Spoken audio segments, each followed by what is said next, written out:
5 আগস্টের পরেই ধ্বংসস্তূপে পরিণত হয়েছিল এজলাস। তবুও নিয়ম রক্ষার্থে আলিয়া মাদ্রাসার মাঠে অস্থায়ী আদালতকেই নির্ধারণ করা হয়েছিল বিডিআর বিদ্রোহ মামলার শুনানির জন্য। বিডিআর সদস্যদের আইনজীবী বলছেন, সরকারের সদিচ্ছার অভাবেই বারবার পেছাচ্ছে বিডিআর বিদ্রোহের বিস্ফোরক মামলার জামিন শুনানি। অপরদিকে রাষ্ট্রপক্ষ বলছে, আসামির সংখ্যা বেশি হওয়ায় আদালতের সংকটেই ঘটেছে এমন ঘটনা। আরও জানাচ্ছেন মাইনুল মারুফ। শিয়া বাটার ও ভিটামিন ই সমৃদ্ধ lily glam beauty soap. Lily, always beautiful. বিচারকের আসন থেকে শুরু করে আসামি রাখার স্থান পুরোটাই ধ্বংসস্তূপ। এই এজলাসেই আয়োজন করা হয়েছিল বিডিআর বিদ্রোহের ঘটনায় বিস্ফোরক মামলার জামিন শুনানি।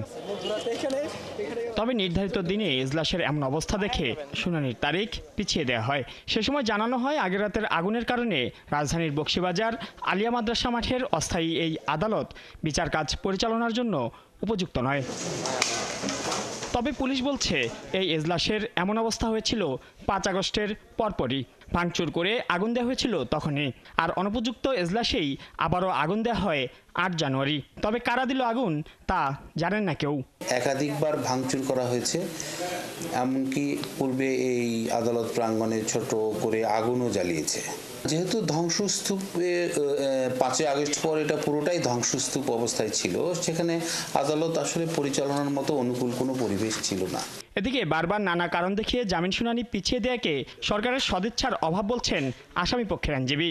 তিনি অভিযোগ করেন, প্রকৃত আসামিরা পার পেয়ে গেছে এই মামলায়। আসামি যারা করেছে, আপনি শুনলে অবাক হবেন, দরবার হলে ছিলই না সেদিন।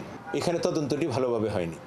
পুঙ্খানুপুঙ্খানুরূপে কুশীলবদেরকে বের করে আনার যে দরকার ছিল, এর পেছনে ষড়যন্ত্রকারীদেরকে নিয়ে আসার দরকার ছিল, পরিকল্পনাকারীদেরকে নিয়ে আসার দরকার ছিল, এটা হয়নি। নাগরিক হিসাবে তাদেরকে সমদৃষ্টিতে দেখা হচ্ছে না। যদি তাই দেখা হতো তাহলে 5 আগস্টের পরে এর মধ্যে আরো 3টি তারিখ গিয়েছে।